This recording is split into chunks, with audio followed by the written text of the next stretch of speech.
There's the Galio ban. Yeah, taken away by KT, and this means Ezreal will potentially get through the ban phase, or at least the initial one, yet again. Unless Sandbox want to ban it here, they certainly can. Zenit hasn't actually played Ezreal at all this season. Not once. So maybe not high on the priority list. 4 seconds. Definitely looks like they are debating. And LeBlanc. And now it looks like a Zoe first pick is an opportunity here for KT if they want to go towards it, continue ignoring the Ezreal priority completely. Urgot also available, but Smeb had a pretty forgettable performance on the champion. The first pick in game number 1 was Aatrox, so who even cares about that? As Vladimir would certainly be a power pick. He was banned, but it was in the second round of bans, and there's the Zoe that we were talking about earlier. So understandable first pick here for KT, and B2D back on some power, but he also sort of fell off when it came to getting things done in the later game. But I think it was largely overshadowed by mistakes elsewhere on the KT roster. Now Sandbox wondering what they want to grab next, and Summit's Jace, certainly something to be scared of. That's probably going to be Jace top lane, and we'll see what Sandbox end up accompanying this Jace pick with. Will they go for the full mono-red aggro? What I mean by that is just full-on aggression that wants to smash directly at the face of the opponent. I actually, when I found out that I was going to be commentating with you, I did some Magic the Gathering Nice. research. Nice. Made sure that I could at least keep up with some of the things. I mean, you talk about like lands and stuff like that. I'll be like, yeah, no, I totally know what you're talking about there, man. Yep. So don't worry, mate. I got you. As Lysandra is going to mean that Sandbox have said no to the flex, and they want to tell you exactly what their solo lanes are going to be. Unless Joker has some crazy business for us with some bot lane Lysandra, but I'm sick of getting baited by having to talk about that because it's never actually happened. Ooh, and Olaf now locked in for KT. And the Jace, see now the problem is if you're KT, if you end up picking Ezreal here, Jace can just be flexed into bottom lane. And that's actually considered one of the heavy, strong answers to Ezreal down there in bottom. And Yorick instead, and we picked up for Smeb here to try to match this Jace. This is becoming an extremely common matchup in high-end Korean solo queue and scrims and whatnot. Whoa, Shen. Joker with the blind Shen. Okay, well, I mean, it did some great things earlier on. They are going to ban away the Tahm Kench as well. Remember last time around, we actually saw 4 support bans coming in our second round. That's if you include Galio there. Actually, no, I tell a lie. It was 3 and then a Vladimir randomly coming in there. Nocturne, though, is going to be taken away from OnFleek, and Umti is just going to thin the pool of things that he doesn't want to go up against. Makes some sense here. What is the final ban for Sandbox going to be? 15 seconds before we figure that one out. Well, ADCs and supports are both present, and I mean, there's not really all that many options available, but I'm imagining that the Jace is probably just going to be going top lane, so a little bit surprised, actually. Now, Sandbox does have first selection. They could get Ezreal themselves here. If they want to, yes. Yeah, Ezreal is very strong against Yorick and Olaf. And against Zoe, it sort of becomes a knife fight. Who Also, can land their you skill shots deny better. the Zoe-Ezreal combo Right. as well, which I think is pretty nice. Having those two in the same game just makes locking them down very tricky. What do you call that combo? Zoe-Zerial? Zezreal? Zezreal? Ezroe? I don't know, their names both have Z and E in them. Yeah, It's they just do. I don't confusing. really... L'Oreal. Zoe's Reals. What?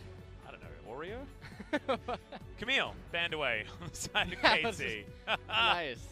And Sivir now being hovered by Sandbox, so if it ain't broke, don't fix it. time to same press bottom R lane. and right-click a few more times, so... That's free MVPs, my friend. That's how we do it here in the LCK. So that should be the Shen Sivir bottom lane, and the jungle is going to be counter-pickability on the side of OnFleek. KT need to round out their roster now. I believe we're looking for a bottom lane, as Alistair was banned in game number 1, now going to be available in game number 2. Snowflower does like to get around on the Moo Cow, build some Moby Boots and get into a different lane. I like it. And what is going to be the AD carry of choice here on the side of Zenit? Well, 15 seconds remaining. And this team composition is looking very much so to be a Zoe versus the world. But hold that thought, as gonna get some help from Vladimir.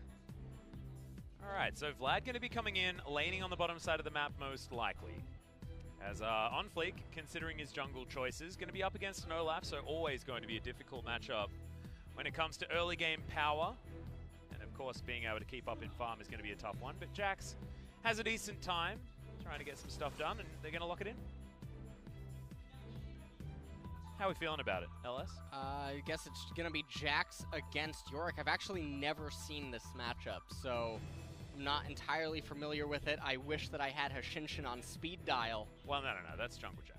That's Jungle Jax, so we're okay. It It's is. going to be the Jace Yorick. I was getting excited. I thought that we were going to have Jungle Jace actually pop up. Oh, man. Well, I mean, we still could. We've got 10 seconds to go before that happens. There is still 10 so seconds. you're exactly right. You're I won't speak too soon. All right.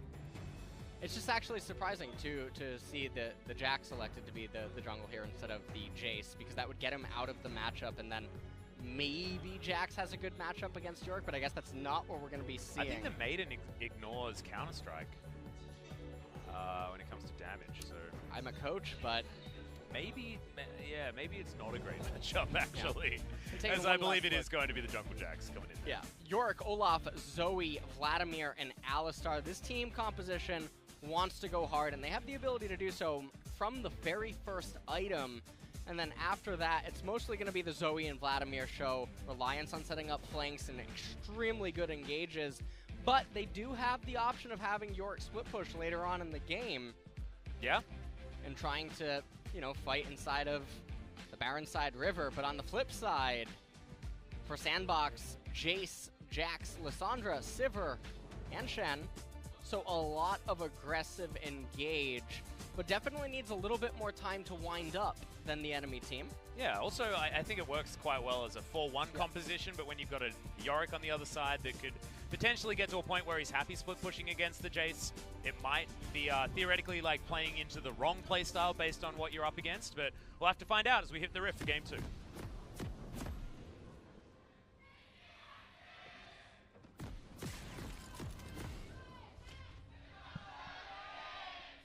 Sandbox fans in full voice as these guys have locked down second place here in the LCK for so very long, losing the minimum amount of points up against Griffin in their loss by going 2-1, now wanting to cement themselves another 2-0 victory. Certainly dropped a few more games here and there than Griffin have, still being a dominant force and once again teetering on a 2-0. Joker, trust him, he's a doctor. Yep. Has to skill his taunt level 1, but he's not going to be too worried about that. You almost do that anyway, don't you, on Shen support? Yeah. Nice. Nice. Not sacrificing anything. Well, now at this point, just having an extremely safe opening from both of these teams, and I really do feel like the onus is more so on Olaf to make some pressure or things happen early on. Normally, when we've seen Olaf lately in the LCK, they've liked to and have elected to just power clear as their lanes are self-sustaining and whatnot. And this time around, Olaf does have that in some of his lanes, but I don't think that you want to just handshake early to mid transition scaling against this team comp. Yeah. As you saw, BDD won that trade because he has a Keystone and Dove hasn't got one yet. He's only level 1 and can't actually activate his Aftershock. But he's going to be fine. Just eats one of the Corrupting Potion charges and will continue to farm things out whilst also harassing BDD just a little. BDD deciding to go with Cleanse this time around because there's a Frozen Tomb to contend with, so it doesn't have the Ignite. The extra aggression in the earlier stages of this game. Zen and Snowflower are going to try and farm it up against Ghost and Joker, but how scared are we? Because is giving Vladimir a free lane worse than giving Shen a free road to level 6 in a composition like this? Oh, that was really weird. It didn't taunt? Was that a visual bug? I think Scuttlecrab's not into Dr. Shen's. No, I guess He's not. trying to run away. He's not trusting him, even You know though it why, is a though? doctor. Yeah, when you got crabs, you go to the doctor. Oh. That's what's going on there. So, Uh-huh. and that actually regenerated and healed up really fast. So Joker just wasted time, I guess he's not a doctor. Yeah, we're trying to get Ghost some solo experience there. I don't know. I'm very perplexed. But Umti, like ships in the night, is going to deny that little puppy and actually just going to continue on over, try and take this blue buff. And on Fleek has caught him in an odd spot. Does have Counter-Strike available, of course, but that's a level advantage. Joker gets in there. It's a really nice taunt and a deserved first blood, and that's why he was hanging around, randomly hitting the Rift Scuttler. And now falling behind now to the Jax jungle. Definitely not something you want to have happen this early on. And coming off of the fountain, he does have the Predator boots. He doesn't have his jungle item available, but he's going to want to start making something happen. As now, everyone hit tab. They're able to know, okay, we know what Campsy has up. If anyone dies to a gank of his, you got bigger problems on your hands. Yep. Just taking a quick look at this. I mean, it's all too easy to hit the taunt, and there's nowhere he could go. He couldn't flash over to the left or the right. He would end up dying anyway, so just saves his flash. And then OnFleek immediately transitions into grabbing the bottom scuttle as well, so that is going to be double scuttles for OnFleek. 2 games in a row when it comes to the Rift Scuttlers. The guy is doing pretty damn well. And I think I've got a reference. I mean, Joker's picked up first blood now on the Doctor. Have you played Borderlands? You played Borderlands? You remember the Doctor in that game? No, I never played that. What is it? He was a doctor that had more blood on his hands than most of the other doctors. He didn't seem very good at his job. And as Joker just killed someone, I'd say that he's also not exactly the greatest doctor we've seen so far in Runeterra. One of the interesting things I want to talk about is despite having a first blood and an assist on it, KT is still relatively close in gold, and I mean all of that is coming inside of the mid lane CS gap. Zoe has killed Lissandra basically. Yeah. So that's a huge CS lead. It's a couple of waves. Yep. 2 waves. And I mean a wave is crashing into Lissandra, but the lane state not that good for Dove right now. He does have the teleport, so very surprising to see this kind of a deficit this early on. Joker just straight up not caring about what's happening there towards the bottom side. Ghost gonna teleport back with a pickaxe in his back pocket. So whether he changes up the build based on the item choice here is, okay, that's a really nice taunt. On to Zenit, Spirit's Refuge stops a few of the auto attacks from coming back in, but decent pick against the Shen is just to not play with an AD carry, because auto attacks don't bother you as much. Really? Because you just want to be hitting that Crimson Rush whenever it's up off cooldown. Of course, the empowered version of the transfusion. Entirely know why I talk about Crimson Rush so often. I don't know whether anyone really knows that that's the ability name.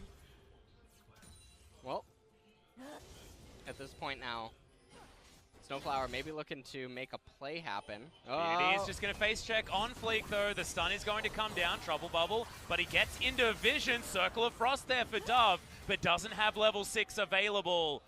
Now Sandbox wanting to collapse. Joker was making his way up, but only level 4, so no Stand United available. And they are going to just agree to disagree. Yeah, priority on Jace as well, and with Joker here, this is going to be another Scuttle Crab going over to On Fleek, who's actually down in levels right now. Yeah, it's interesting. Umti, of course, ripping through the jungle on the Olaf, but finally does hit that level 5. Smeb has a huge minion wave to deal with here, so things very even. Top side of the map. And the Jace, of course, picking up the Summoner Aerie, just to make sure that he has the best time in this lane. It's not exactly one where you're going to be picking something like the Kleptomancy as the Jace. And so far, yet again, we're having a little bit of a gentleman's agreement. There's nothing really too exciting happening across the map. If this is a gentleman's agreement that Dove made, though, I'd probably ask him to think about the agreement a little bit more. Read the I think fine he's getting print. scammed. Yeah. This is like trading your chocolate milk for a first edition Charizard. Yeah. Again. Again. I know. I don't even know. Was it him that we were talking about last time we were talking about first edition Charizards? Because that would be really depressing. He got 2 of them? Damn, that's some incredible booster packs that guy had.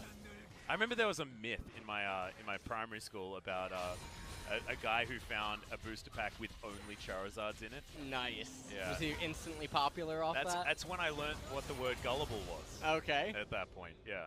And that was a good representation of what gullible was at that point as well. Excellent.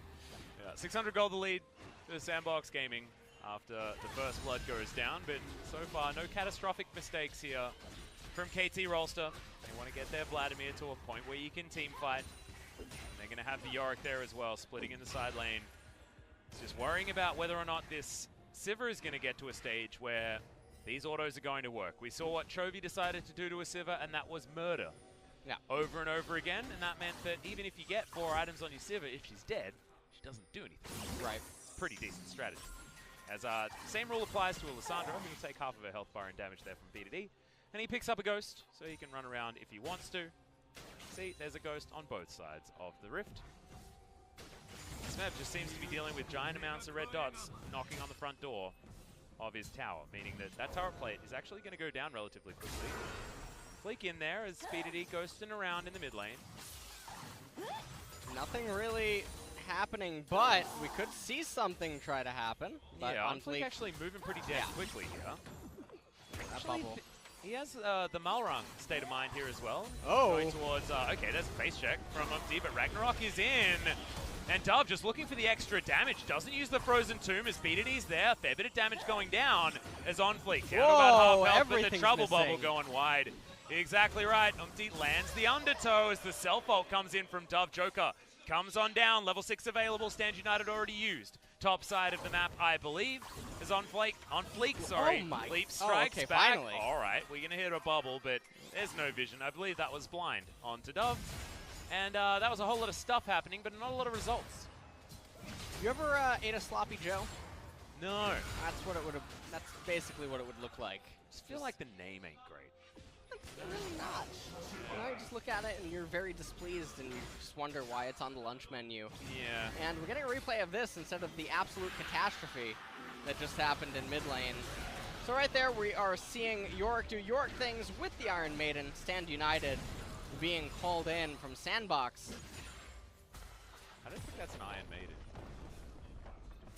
I think it looks like it has iron. Yeah, maybe. You know? That's true. No? We don't know about the Maiden's choice of music as well, so I mean, maybe it's the right choice. Do you know what an Iron Maiden is? Isn't that the thing that you used to die in, right? Yes, the torture chamber. Yeah, the torture chamber, right? With the needles? Yeah. And it closes on you? Uh-huh. Alright, so if it's an Iron Maiden, I feel like, is that going to be like it just plonks down this like torture chamber thing in the lane and just sits there? I guess that was KT last game, and I'm not so sure. Oh god, I guess it's on brand. Fair enough. Alright, well. Dove and BDD. Just punching each other in the face with some spells, but otherwise not too much happening. It's just BDD extending his lead by a few things at a time. Smeb's going to be taking his own blue buff. That's not going to be a steal away. Actually going to be starting it up here for BDD because he wanted something to do. Didn't want to overextend in this lane. BDD comes, like collects it. No worries. Looks like it was yelling at Zoe as soon as the blue buff was taken. The Maiden? Yeah. It was like, wait, I don't know why that's the Maiden's voice. I'm sorry. What was that? It's like a weird dog sound. I don't know. It's probably what Twitch chat Maiden. sounds like after they believe in KT. That's what the excitement sounds like. Oh no. Well, this is what Shelly sounds like when she's getting thwacked with a lamppost, as KT want nothing to do with it. Summit's going to come on over. Dove's here as well. 3-on-3 is going to ensue. So they're trying to at least get the damage down to lock up this Rift Herald. Trouble Bubble lands. That flash is not going to help you, Summit, as he's going to go down. Then Sandbox say, well, we'll just take Shelly and we'll leave. No harm, no foul. You take our top laner, we'll take Shelly. And that ends up being a pretty good pickup, to be honest, for Sandbox. There's still several minutes remaining on plates if they can convert it. Whoa, hold that thought. That's a flash forward, but that's a last-second use of the ultimate onto Dove. Stand United from point-blank range, and Dove's going to get out. Joker takes the ride along with him. Circle of Frost is in there as Dove's trying to survive into Trouble Bubble. Doesn't land. BDD uses his whole health bar as Joker finally uses his flash in order to try to escape, but Zenit now underneath the turret. Joker still limping away, but the Undertow will do it in the end. And on Fleek, Leap Strike is there. Another claw. Kill it with fire. Oh my god, how is he avoiding these buttons? As BDD at least able to get something done. He's going to take down a few turret plates here in the mid lane. But Ghost is like, all right, guys, that was funny. Yakety Sax music sounded great in my ears. I'm going to take down this turret bottom side. Oh, man. Do you know what just happened? Sivir just got 4 turret plates. Sivir just got 4 turret plates during that whole thing. That progressed for so long. In Sandbox, they're the ones with the Rift Herald. If Jax just runs top lane right now and summons it, I'm pretty sure they could convert it into at least a couple of plates. But it looks like he's going to take a quick pit stop at red first. He's going to grab the Crimson Brambleback and then make his way towards one of these lanes. Doesn't have a lot of time left on that Rift Herald, but he can throw it down mid lane, he can throw it down top lane, he can get a bunch more of these turret plates as well. I mean, there's a lot of extra gold in this game because we've got a couple of plates falling on the top side in favor of KT, one on in the mid lane, none yet on the bottom side of the map. And you can see 1, 1, and all 4 being taken on the bottom side. So Sandbox living with a bunch ready of for extra round money. 2.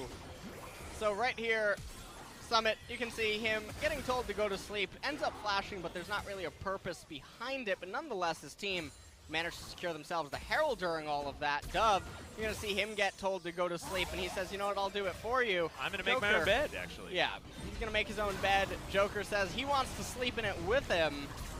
And then BDD, I mean, everything is just missing. This is a true series of unfortunate events. Oh, man. As my mother would say, Jeepers Creepers. That was a terrible movie. Yeah, Did not you a great watch that? movie. Yeah, I not feel a like I'm great watching movie. it again. Yeah. And look at this. I mean, There that we claw go. was really nice, and the sidestep Yes. was pretty beautiful. From on fleek as well, but the fact that KT couldn't catch up and get anything there was just, whoa, bit rough. KT fans, still the lead for Sandbox isn't super ridiculous. It's just the problem is that Ghost has got towards the Essence Reaver. He can stick around in lane for a very long time, and he's going to do so in mid at the moment. Turret plates have fallen, so it's just a slight lead in that regard on Sandbox's side, but Smeb is the savior for KT, being able to take down a few. Top side of the map.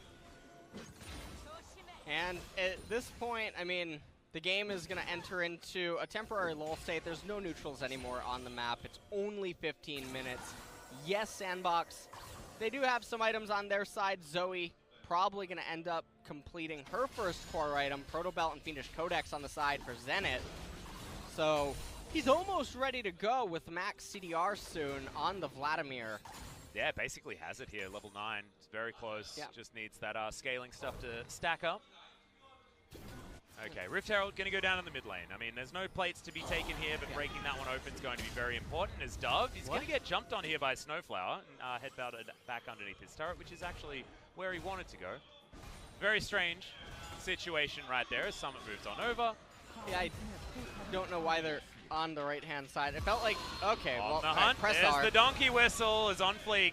Not going to get the counter-strike as Zenit has a W button for that. And the Sanguine Pool is going to be the perfect counter to the on the hunt. Well, now Sandbox extend their lead to about 2.3k gold. Yep, Smeb is going to be discovered here. Throwing the morning mist towards Joker, but doesn't actually find it. Sandbox, I mean, if you're Sandbox right now, you don't want to fight. Your champions are only going to get better once you let them accumulate a few more items.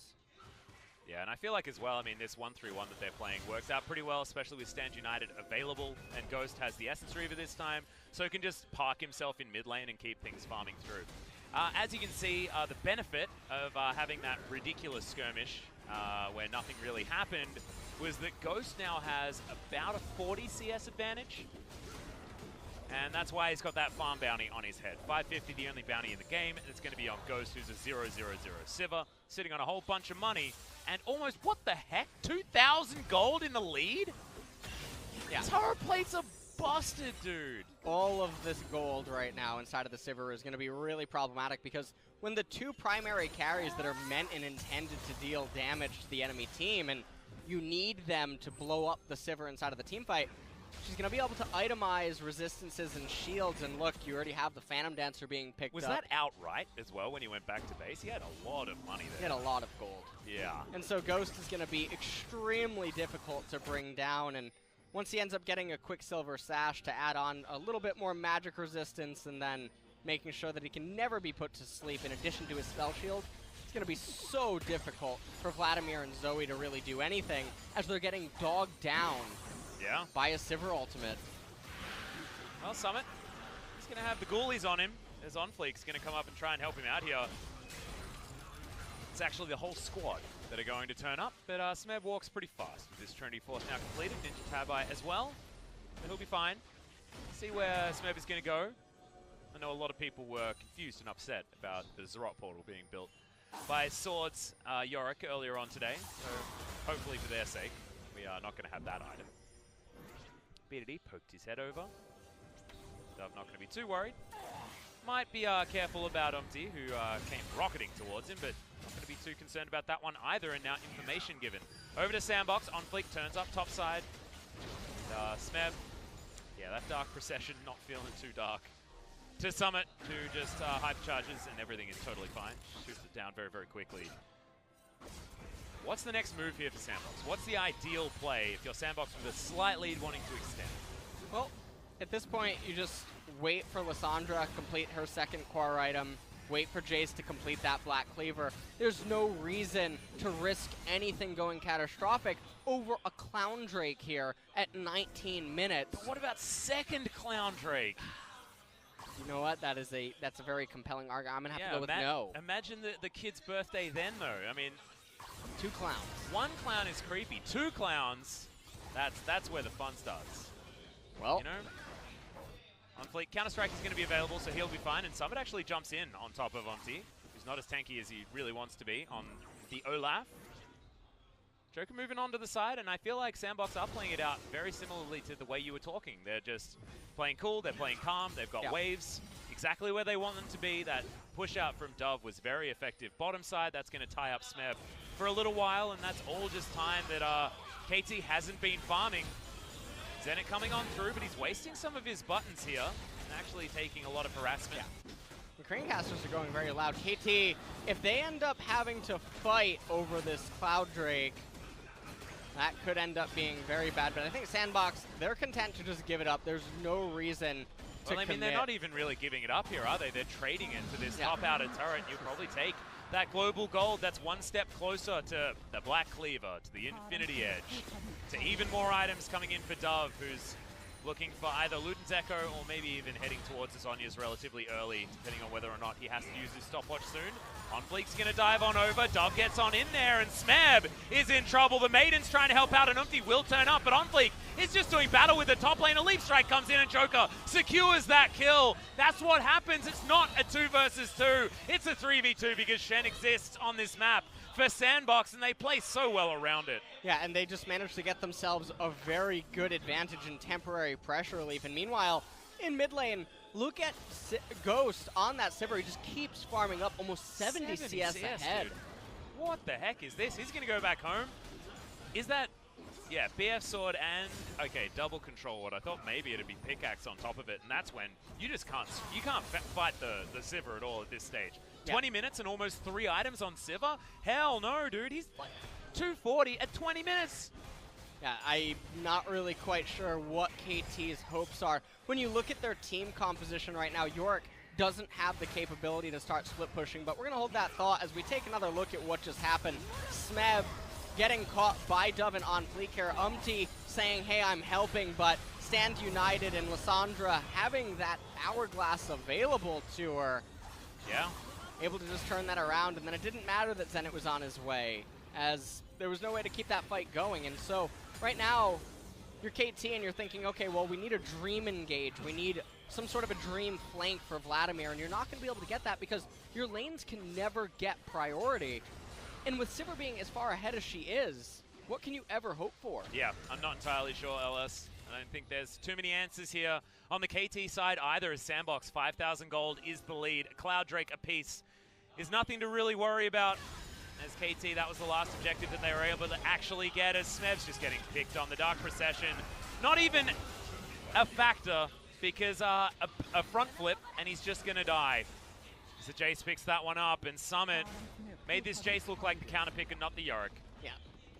And now they're looking to threaten this bottom 3 turret as UMT coming down there to try to clear out the wave against the Jace and the Jet. Huh? What? Are you empty? Was that the question? Oh. He's about to be empty. He's empty inside, actually, I think maybe that is the case. I think that might be the case. As B2D is trying his very best, but honestly, this game has been lost around him so many times in 2019. Sandbox, it's almost a special delivery on a Baron buff here as they steal away the blue buff from KT. We'll augment these item builds even further, and let's have a look at Smeb dying again. I don't know why we want to do this. He's walking right through the open corridor for no reason. If he just went around, this play by Sandbox never worked.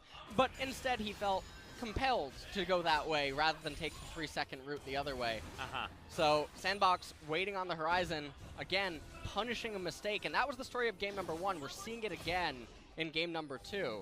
Oh, I love this from Dove as well. Actually did decide to finish the Zhonya's Hourglass because he broke his stopwatch. Yep.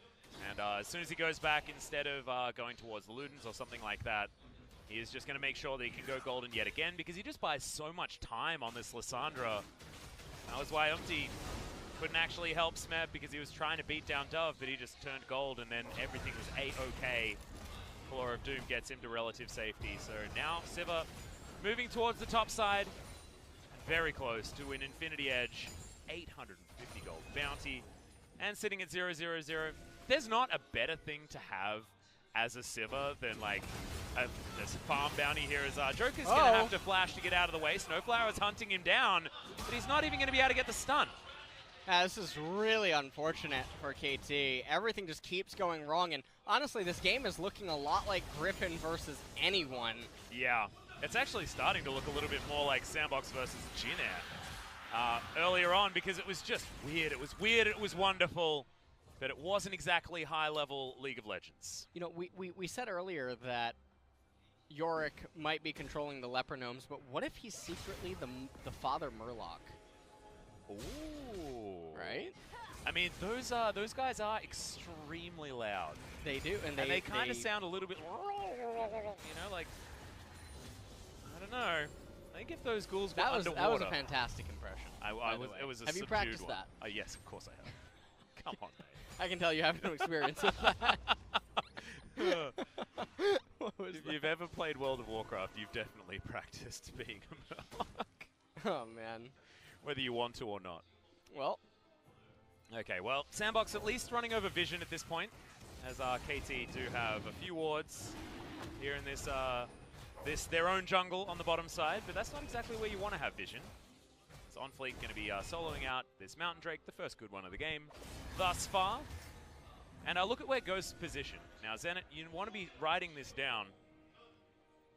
You stand back when the enemy moves towards you. It's generally how it works. And you play towards the side where you have Vision. And there you go. There you have it. Look, KT, he's still alive. He is still alive indeed. And KT, they're not really looking like they know what to do. I mean, they keep accumulating items. I mean, the Death Clap, well, it's intended to clap. Death Cap available on Vladimir now. Still on the tier 1 boots. But how do you really find an opening? This tier 1 turret being perma-wave cleared by the Sivir in mid lane. You don't really have the ability to just run over and try to do the Baron. And if any of the members get picked off, that Mountain Drake, Jace, Jack, Sivir, Baron's gone in a blink of an eye. Yeah, absolutely. And I just feel like you don't have a composition that's going to be out of siege very well, right? Like, Zoe, Vladimir, not exactly going to have the greatest range. Yes, they'll chunk it with the AP that they've built up now, but you're not going to be able to get free time with this turret because unless you got a Baron buff, Sivir kills the minion wave instantly, like we can see right here. G-Host now at 333 CS. And 1,000 gold bounty. 26.5 minutes into the game. The 3 items that you want on the Sivir. And he's been playing PvE, man. To go back to the World of Warcraft references, this is the guy that just doesn't want to play the arena anymore as Joker. I don't know. What? Okay, yeah, sure. He just walks through 2 people and he's fine. A-okay?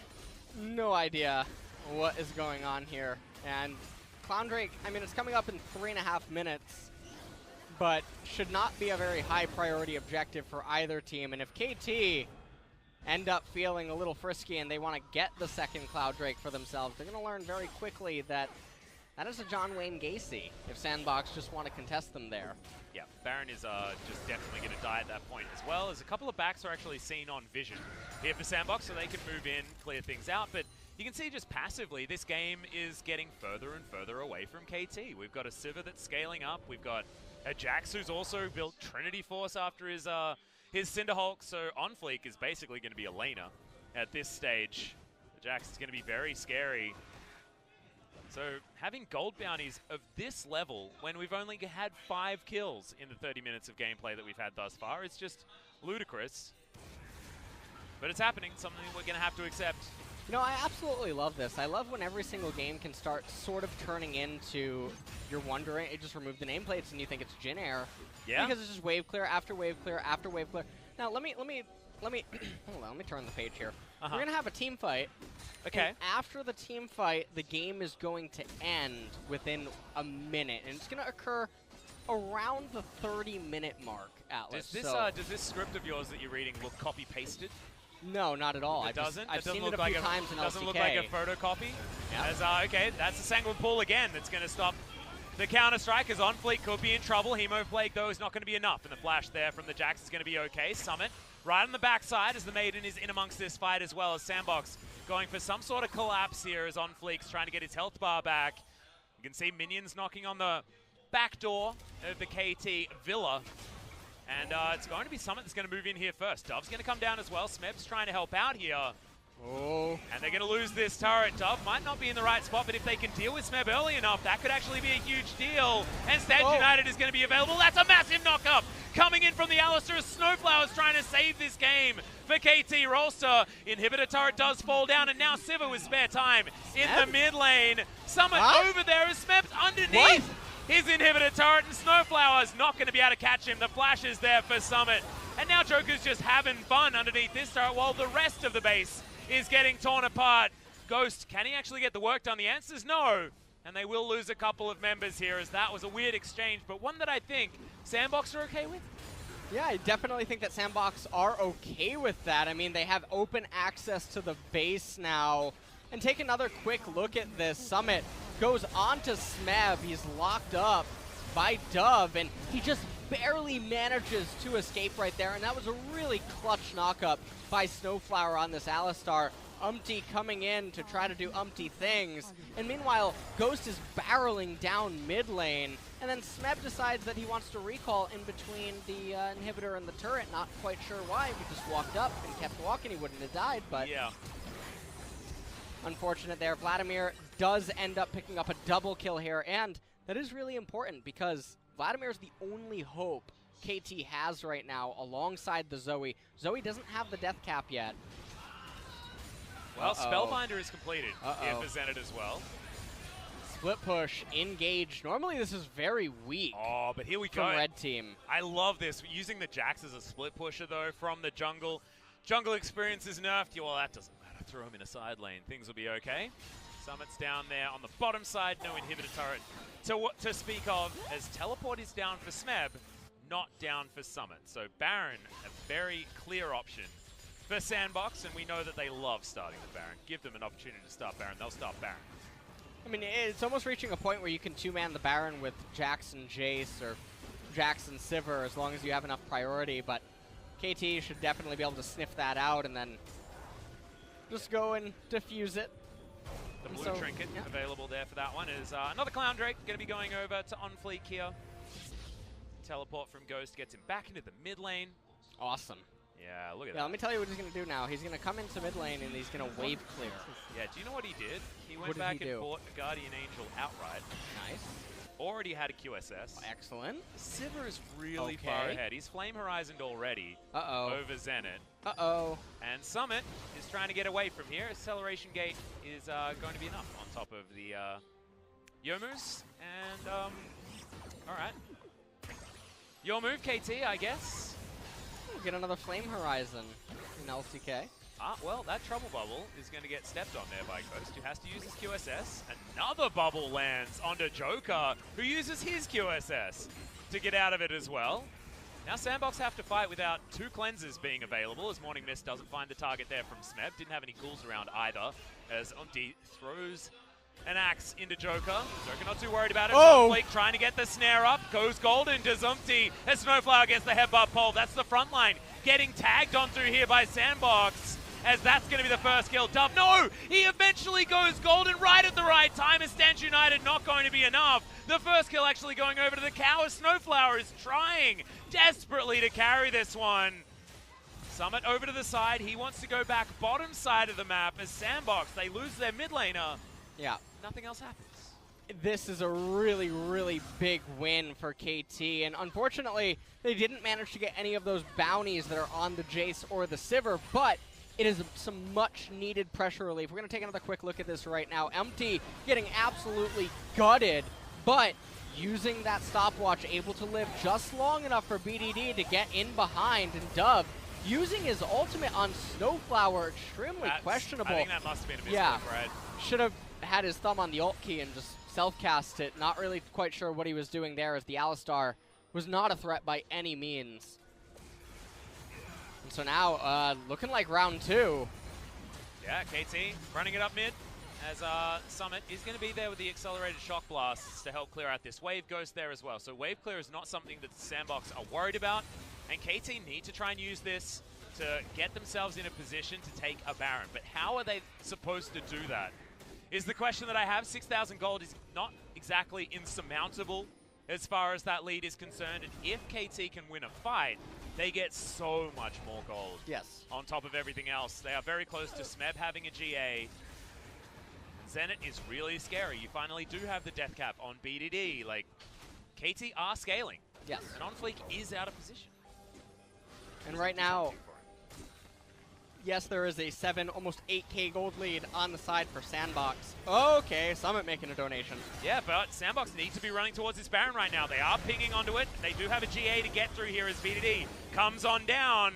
They're not going to chase onto OnFleek, because, yeah, GA going to come back up again, and the Baron has been started. Zenit going to move on over. They do have vision of this one.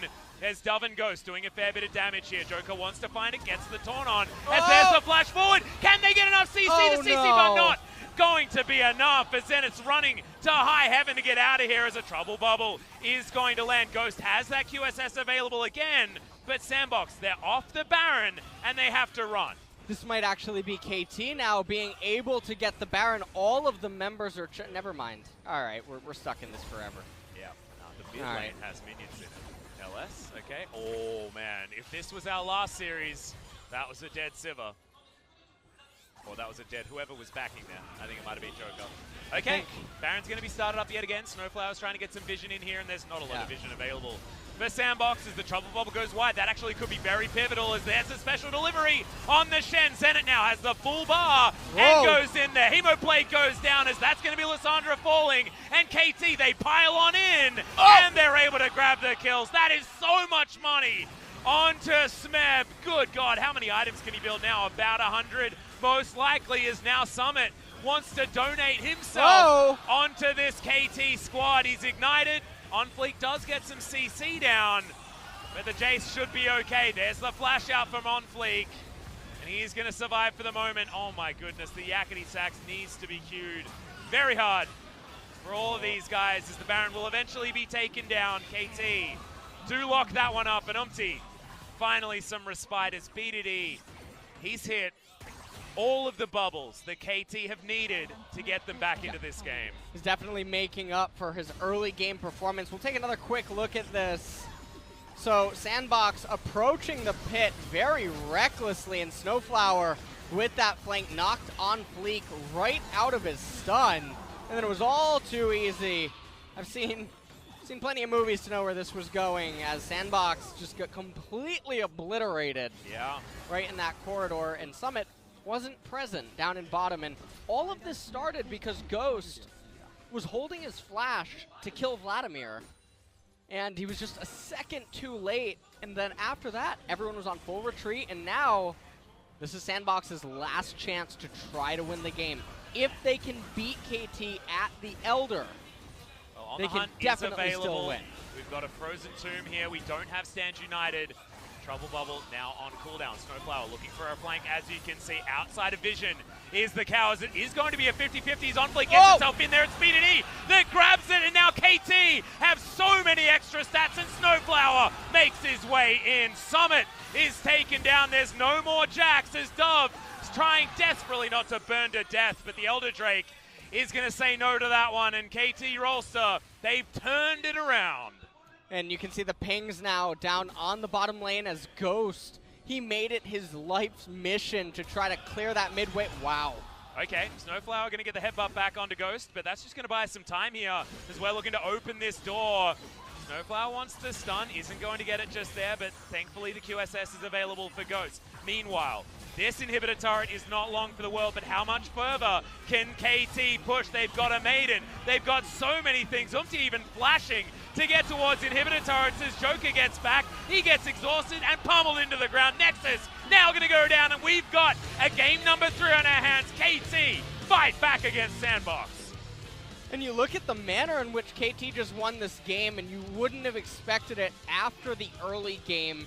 They ended up outfighting Sandbox in some of these really clutch fights. They also managed to persevere long enough for them to get to a stage of the game where the champions could come online and actually threaten enough damage, and then Summit, that one death in bottom lane, followed up by Sandbox's poor Baron decision-making, not executing the Vladimir. Clearly all weren't on the same page. It ends up resulting in us going to game number 3. Yeah, exactly right, and actually really quite liked the Vladimir play in the end from Zenit. He did manage to turn around what was a pretty abysmal positioning performance of game number 1, and then moved into a game number 2 where, when it counted, he managed to find his W button and wasted a whole lot of cooldowns from Sandbox, who were going for that gamble. I mean, they obviously sent Summit towards the bottom side of the map to bait in that opportunity to go for the Baron, and then it was just one Vladimir, and then the game was over. Yeah. And I mean, in this game, Sandbox, they had the stall comp with the Sivir endlessly wave clearing. Yeah. They had 1-3-1 possibilities available, being backed up by the Shen. They utilized it at some points in the game, but it definitely doesn't look as clean and systematic as when they have that super reckless, aggressive type of team composition. Yeah, I agree. I feel like it felt too slow in the mid game, where Sandbox obviously had their big advantages. And then a couple of death caps come in. You've got Vladimir and Zoe, and B2D in the later stages of that game went from not hitting the trouble bubbles and it being quite comedic in the mid game to hitting every bubble he needed to in order to lock that game down for KT. It was very, very nicely done. And you can see 21,000 damage is going to be that number. Of course, Ghost did a lot, but a lot of it was incidental damage in that laning phase and in the mid lane where it was throwing ricochets through. So I feel like all of those numbers that the Zoe has cropped up were important, because it was either chunks or it was trouble bubbles landing. Really great performance from B2D, and Zoe has really been the talk of this week. She's been pretty damn pivotal for every team she's on. She's considerably the best mid laner that can exist right now. I mean, she shuts down the Lissandra, she really puts her in her place, and the champions that can exist to actually compete against her, not really all that threatening, given how much of a table she can just flip and turn around late game against any team composition. Exactly right, but we'll see whether it's going to be flipped yet again. We have a game 3.